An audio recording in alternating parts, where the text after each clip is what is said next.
Bonjour à tous et bienvenue dans cette vidéo où on va faire un petit feedback du Pimax Crystal Light que j'ai maintenant depuis un an.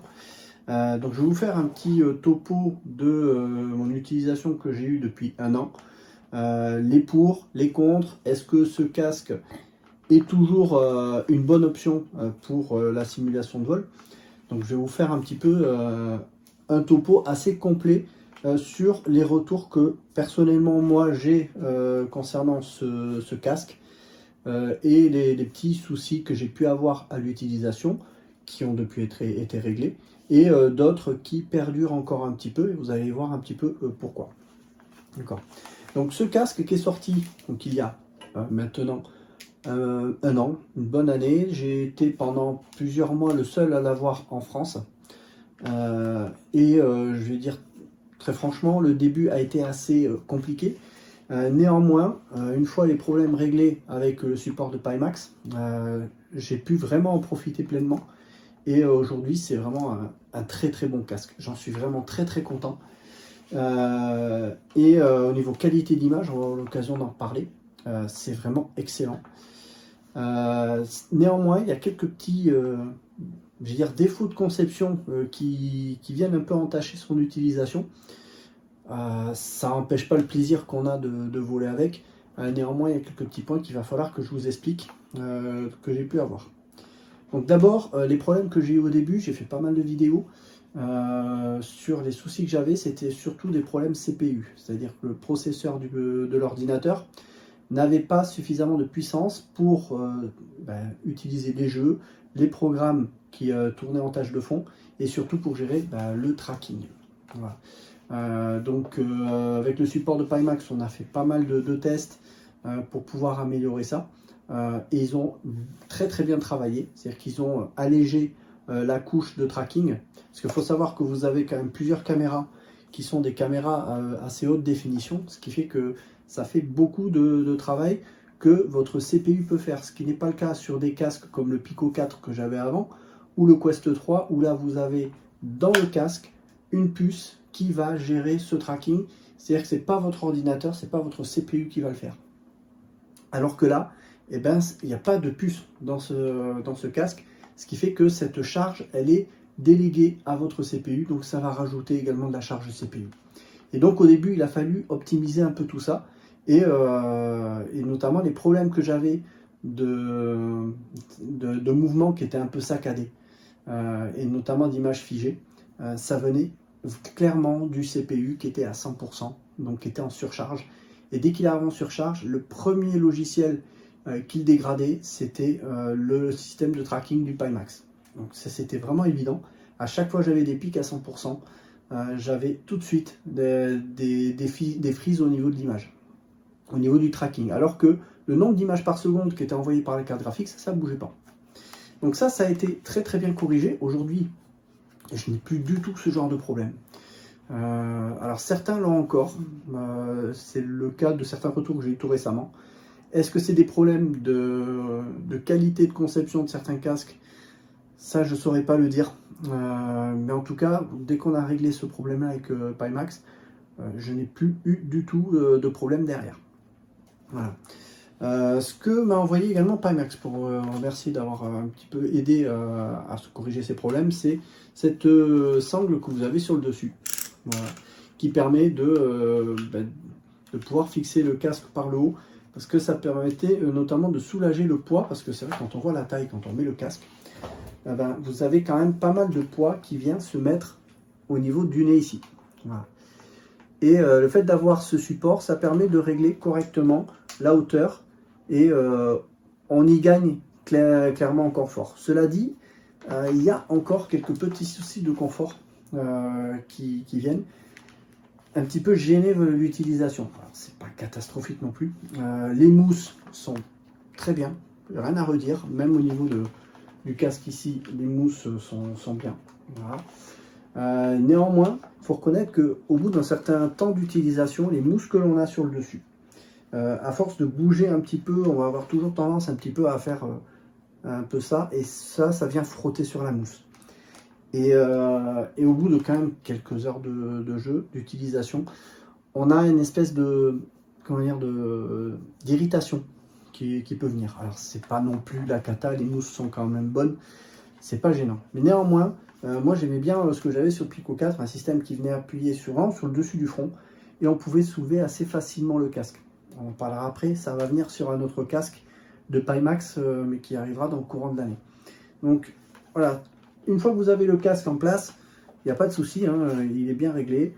Vous réglez bien la molette derrière, et avec cette sangle sur le dessus, ça vient appuyer correctement, et ça simplifie quand même le positionnement du casque. Néanmoins, comme il est gros et qu'il est un petit peu lourd, même si ça ne se ressent pas trop quand on le porte, ben, il y a quand même toujours un peu ce mouvement en roulis. Alors quand on fait de la simulation de vol assise, ça pose pas trop de soucis parce qu'on n'a pas trop de déplacement. Par contre, quand je fais du simul d'avion de combat style Falcon 4, où là on bouge facilement la tête à droite, à gauche, ça vient un petit peu gêner. Mais c'est pas non plus catastrophique. Autre petit inconfort à l'utilisation, c'est ce câble. Voilà, le câble DisplayPort qui est assez rigide, voilà, qui est costaud, mais à l'utilisation, quand vous êtes derrière avec le siège, ben le câble il vient parfois se loger dans le petit coussin qui est derrière, et ça vient un petit peu coincer au niveau de certains mouvements. Alors certains ont parfois des déconnexions au niveau de ce DisplayPort, personnellement je n'en ai jamais eu. Le DisplayPort est toujours resté correctement connecté. Voilà. Autre point, ça vous allez peut-être le voir un peu en image. Sur le côté, vous avez des mousses qui viennent un peu s'habiller sur le côté. Moi j'en ai une qui est complètement décollée parce que les petits scratchs qui sont tout simplement collés, ben, ils ne tiennent plus. Voilà, bon, qualité un peu moins bonne là-dessus. Les écouteurs sont pas folichons, hein, c'est les écouteurs de base, je crois que c'est les S-Mass, si je dis pas de bêtises. Et vous avez les D-Mass qui sont plus gros, mais qui ont un vrai meilleur niveau sonore. Là c'est correct, c'est pas non plus catastrophique, mais c'est pas la folie quoi. Voilà. Autre chose, ça je vais l'enlever pour pouvoir vous le montrer. Le truc facial. Voilà. Donc quand vous l'enlevez, en fait, pour enlever tout simplement cette housse, là, voilà, ben, assez vite, je me suis retrouvé confronté avec, alors, je ne sais pas si ça va se voir sur la vidéo, la petite accroche qui est là, ben, d'un côté, il y en a une qui commençait un peu à plier. Voilà. Et ce qui fait qu'à remettre, ça se clipse pas forcément super bien. Et donc on ne sait pas trop si c'est parfois bien rentré, bien fixé. Donc voilà, ça a déformé un petit peu un des patins qu'on voit là. Ouais. Donc c'est un petit défaut, enfin, je veux dire un défaut, mais voilà, faut éviter de l'enlever, de le ressortir trop souvent, je pense. Autre chose à l'utilisation qui est plus un confort, c'est ce que vous avez là où votre nez va se mettre. Bah, ils sont très grands, alors il faudrait peut-être même les couper, mais ça vient parfois, vous avez là, limite au niveau des yeux, et c'est pas toujours super confortable ce côté-là. Bon, peut-être les découper un petit peu et ça réglera le problème. Donc après la remise en place de ce masque est un petit peu embêtante. Voilà. Faut vraiment bien aligner tout, mais une fois qu'il est en place, bon, ça tient bien. On va voir si j'y arrive à le remettre. Pas plus pratique. Voilà. Tout prêt au montage. Voilà, un petit peu fastidieux à remettre. Voilà. Là, on est à peu près bon. Autre chose, petite déception, j'ai envie de dire, j'ai voulu acheter des lentilles VR-Rock qui viennent en fait se mettre sur les lentilles que l'on a là, et en fait on vient les visser directement sur les lentilles qu'il y a ici, donc ça vient se mettre par dessus. Ben, en fait je les ai enlevés. Je les ai enlevés parce que ça me plaisait pas du tout pour deux raisons. Déjà parce que ça rajoute une épaisseur au niveau des lentilles, ce qui fait que ça vient très proche des yeux. Donc si vous avez des lunettes, oubliez. Ou alors il va falloir trouver en plus un masque qui sera plus épais, de façon à vous éloigner des lentilles. Et donc comme vous allez être plus loin des lentilles, vous allez avoir une impression d'avoir un champ de vision qui est plus étroit. Forcément vous êtes plus loin des lentilles, donc vous perdez en champ de vision. Donc déjà on y perdait là-dessus. Ensuite en termes de netteté, j'étais pas convaincu du tout. Ça me laissait une impression de flou quand même dans l'image qui n'était pas très agréable. J'ai pas du tout aimé ça me donnait un sentiment d'inconfort. Donc je les ai enlevés. Au final, je filtre pas la lumière bleue, ce qui est un peu dommage parce qu'en termes de fatigue oculaire, au bout d'un certain temps, on le ressent un petit peu. Même si globalement ça va. Moi je suis pas embêté, j'ai pas de correction à faire au niveau de mes yeux, donc j'ai pas de soucis.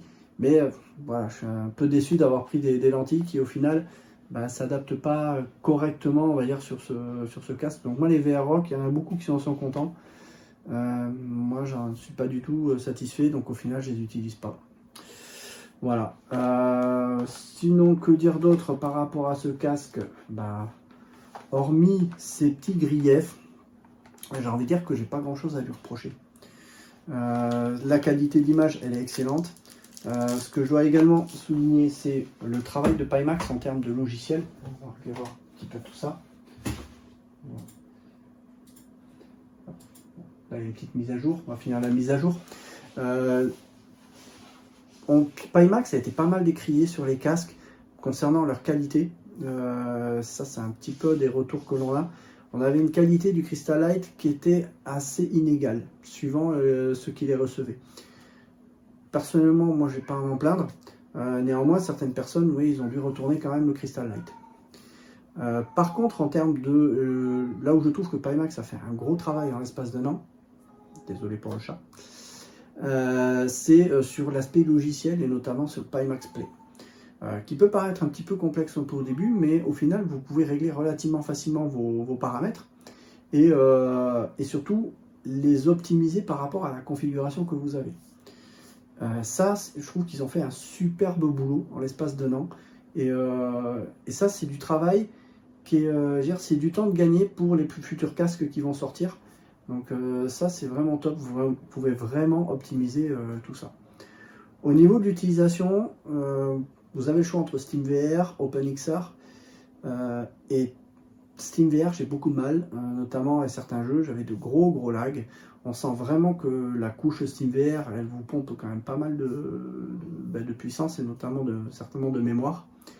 Et notamment sur Falcon 4 BMS, j'ai pas mal de problèmes de gestion de la mémoire RAM.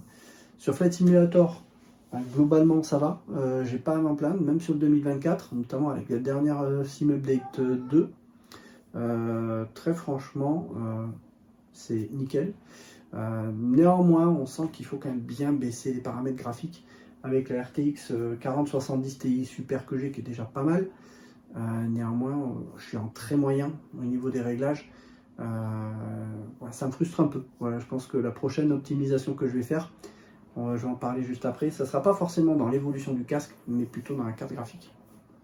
Voilà. Donc voilà, très bon point, c'est ça, surtout. Voilà, c'est cet aspect logiciel. Il n'est pas relancé. Voilà. Cet aspect logiciel est vraiment très bon au niveau de Pimax, de pouvoir paramétrer plus finement également la résolution de votre casque. Ça, c'est vraiment excellent. Maintenant, aujourd'hui, est-ce que le Pimax Crystal Light est une bonne option en termes de VR? Je vais vous dire que oui, voilà, clairement. Même s'il y a du mieux qui arrive, alors on va voir que les prix, c'est pas tout à fait la même chose. Donc un an après la sortie du Crystal Light, on a aujourd'hui le Pimax Crystal Super qui est sorti avec une résolution qui est vachement plus élevée que celle du Crystal Light. Pour rappel, le Crystal Light, on a 2880 pixels par 2880 par œil, donc faites x2. Voilà. Et là, on a le Crystal Super qui est sorti avec 3880 pixels par 3880 x2 aussi, hein, sur chaque œil. Donc tous les tests disent on est à 50 pixels par degré, là où le Crystal Light, je pense qu'on est à peu près à 30, 35, je sais plus la valeur en tête. Et apparemment, oui, on franchit vraiment un cap. Néanmoins, si vous n'avez pas la carte graphique qui va bien, ça ne sert à rien de partir là-dessus. Déjà, moi, ma carte, je considère qu'elle n'utilise même pas mon Crystal Light au maximum de ses capacités. Alors le Crystal Super, vous imaginez même pas. Donc pour moi, le Crystal Light, il est bien à partir du moment où vous avez des cartes graphiques, j'ai envie de dire milieu de gamme. Si vous êtes dans des 4070 Ti, 4080 50-70 et 50-80, c'est un très bon choix, vraiment. Mais si vous voulez un peu plus de fluidité, allez plutôt vers Quest 3, où là vous n'aurez pas une aussi belle qualité d'image, mais vous aurez plus de fluidité. Et ça, la fluidité, on ne le dit pas assez, c'est quand même un paramètre en VR qui est extrêmement important. Et dans le Crystal Light, on est obligé de faire certains compromis pour quand même avoir suffisamment de fluidité. Et c'est là que je trouve que même avec la 4070 Ti Super, je suis encore un peu limité. Donc je pense qu'à terme, je vais changer aussi ma carte graphique, j'en ai déjà parlé. Reste à voir laquelle, on va en parler un petit peu plus après. Mais c'est quand même un casque qui vous permet clairement d'avoir une très belle qualité d'image avec une fluidité qui est correcte sur ce genre de carte graphique. Et c'est voilà, c'est un très bon point. Maintenant, il y a des casques qui arrivent au niveau de Pimax, on va en parler justement. Vous avez le Dreamer et le Dreamer SE qui vont arriver, on s'attend, courant fin d'année. Le Dream Air, là, donc on a vraiment un casque qui ressemble un peu plus à un Pico, avec une sangle qui repasse, fait penser un peu au casque d'Apple. Et celui-là, vraiment, je pense qu'il va clairement m'intéresser à terme. Le Dreamer, vous aurez une résolution qui sera la même que celle que l'on a sur le Crystal Super, donc une excellente résolution, sur un casque qui sera partie autonome, mais surtout, et j'ai dit tout à l'heure qu'en termes de confort, ce qui était gênant, c'était le fait de ne pas pouvoir soulever ce casque comme ça. Et bien là, il y aura une sangle qui permettra de soulever le casque, comme vous avez, je crois que c'est sur le Big Screen Beyond que vous pouvez faire ça. Non, c'est sur un autre, je ne sais plus lequel. Mais ce côté de soulever, ne serait-ce qu'un peu légèrement le casque pour regarder un petit peu le clavier, essayer d'aller chercher une touche, le problème c'est qu'avec le Crystal Light, quand vous le faites, après il va falloir le remettre et vous allez toujours un petit peu galérer à le remettre un peu correctement. Ça c'est parfois quelque chose qui est un peu gênant au niveau de l'image, c'est qu'on a une superbe qualité d'image, on a de superbes lentilles, mais il faut vraiment bien fixer le casque verticalement et horizontalement. L'IPD, ça j'en parle aussi, c'est un paramètre qui est assez gênant du fait de ne pas avoir l'IPD automatique. Moi je sais que mon intervalle interpupillaire est entre 61 et 62 et je galère parfois à trouver mon bon intervalle interpupillaire et il y a une forme un peu d'inconfort quand on regarde ici, c'est-à-dire au centre, entre les yeux, la jonction entre les deux est des fois pas super nette, ce qui fait que j'ai pas une IPD qui est correctement réglée. Et ça, le fait d'avoir du eye tracking, en fait, votre casque, il va voir vos yeux, il va régler automatiquement votre intervalle interpupillaire et vous aurez quelque chose qui est nickel.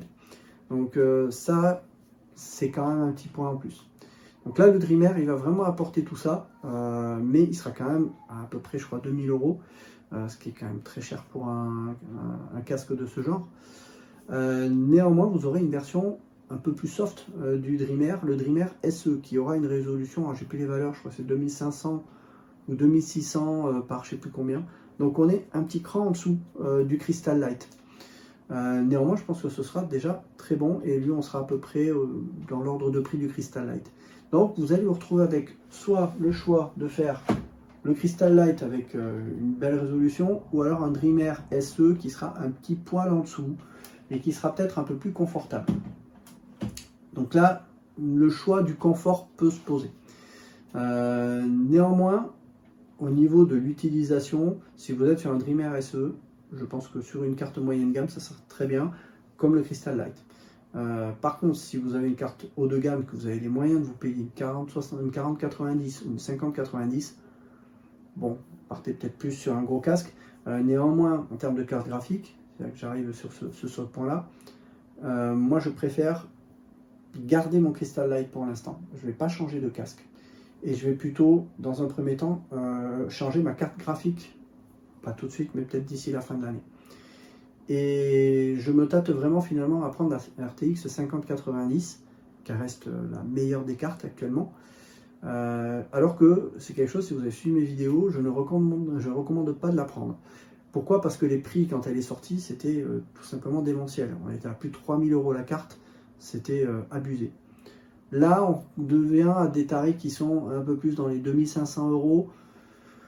Donc, en dessous de 2500 €, on commence doucement à en trouver. Et là, la question commence un peu à se poser. Alors, dire 2500 €, c'est quand même très cher. Oui, mais si vous prenez la meilleure des cartes aujourd'hui, sachant qu'elle va être encore la meilleure pendant certainement à peu près 3 ans, vous n'allez pas être déçu. Voilà. Et surtout, c'est une carte que vous allez peut-être garder 5 ans, 6 ans. Là où avec la RTX 4070 Ti, j'aurais peut-être gardé 2 ans et je me retrouve déjà un peu limité. Alors que si je pars sur une 5090 qui va me coûter ça plus cher, bah, je vais pouvoir rester beaucoup plus longtemps sans être limité. Donc au final, je me dis, je vais peut-être changer dans un premier temps la carte graphique de façon à pousser ce Crystal Light bien plus à fond et profiter vraiment de sa résolution.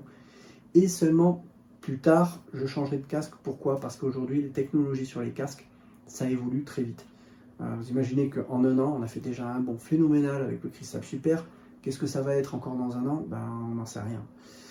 Ça va très très vite, donc je préfère temporiser, changer ma carte graphique, profiter encore plus longtemps de mon Crystal Light et attendre peut-être encore 2 ans avant de changer le casque VR de façon à bénéficier d'une meilleure amélioration technologique. C'est mon point de vue, vous avez le droit de pas être d'accord, mais voilà, je vois les choses comme ça. Voilà. Donc vous avez vu, j'ai parlé quasiment que de Pimax et je n'ai pas parlé des autres casques parce que les autres casques, on est beaucoup sur des casques qui sont plus autonomes et là on est en termes des qualités d'image, on est déjà quand même un cran en dessous du Crystal Light. Il est à fond le chat aujourd'hui. Donc voilà, ça reste un très très bon casque. N'hésitez pas. Oui. Miaou. Miaou. Hey, miaou. Miaou. Tu passes à la télé, hein? Ouais. Ouais. On parle beaucoup avec lui.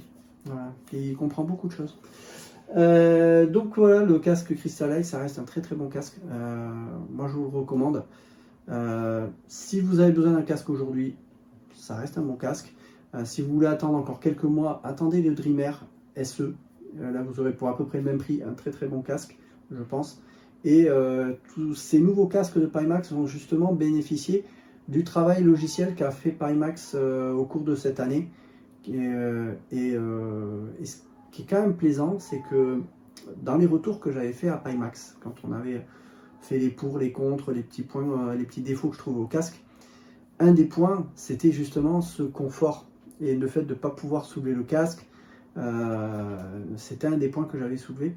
Et le prochain casque qui sort, ils en tiennent compte. Ils tiennent compte de remarques qu'on leur fait remonter.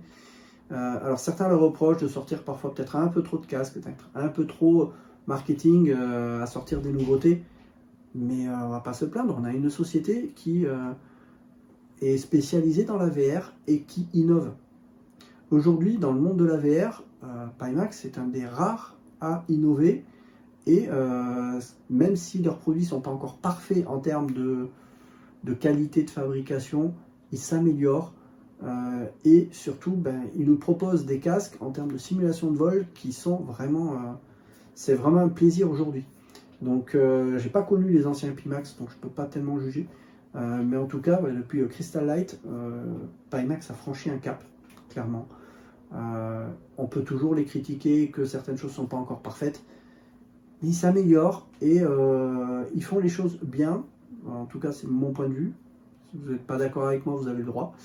Mais ils font du très très bon boulot sur l'innovation avec des résolutions qui sont très très élevées. Ce qui me faisait craindre des résolutions comme ça, qu'on ait les cartes graphiques qui ne suivent pas.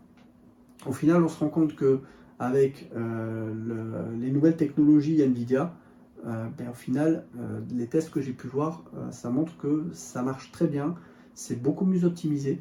Et s'il y a un paramètre que je veux vraiment appuyer dessus, qui est très important dans votre choix de carte graphique pour la VR, c'est tenir compte de la VRAM.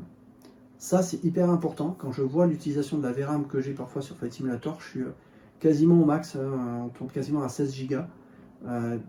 Donc vraiment déjà à 16 Go avec un Crystal Light, vous arrivez à être limité sur Flight Simulator 2024. Donc vous avez quoi comme carte qui vous reste? RTX 5080 elle est aussi à 16 Go, ce qui est une aberration. Vous avez que la 4090 et la 5090 qui est à 32 Go de VRAM. Et là vous êtes tranquille. Là vous êtes sûr que votre VRAM ne sera pas saturée et même pour l'avenir. Voilà, donc partir sur des cartes haut de gamme pour la VR, ça peut avoir sens également là-dessus. Donc attention à votre choix de la VRAM quand vous choisissez votre carte graphique. sur des casques comme ça, la VRAM elle va très vite être saturée. Plus vous augmentez la résolution, plus votre VRAM va également être importante. Donc voilà ce que je pouvais vous dire un peu sur le retour de ce casque Pimax Crystal Light. Voilà, alors la taille, hein, vous voyez, c'est quand même pas une taille super pratique, mais ça fait le job. Et en termes de VR, très franchement, aujourd'hui sur Flight Simulator 2024 et 2020, je ne vole plus sans mon casque.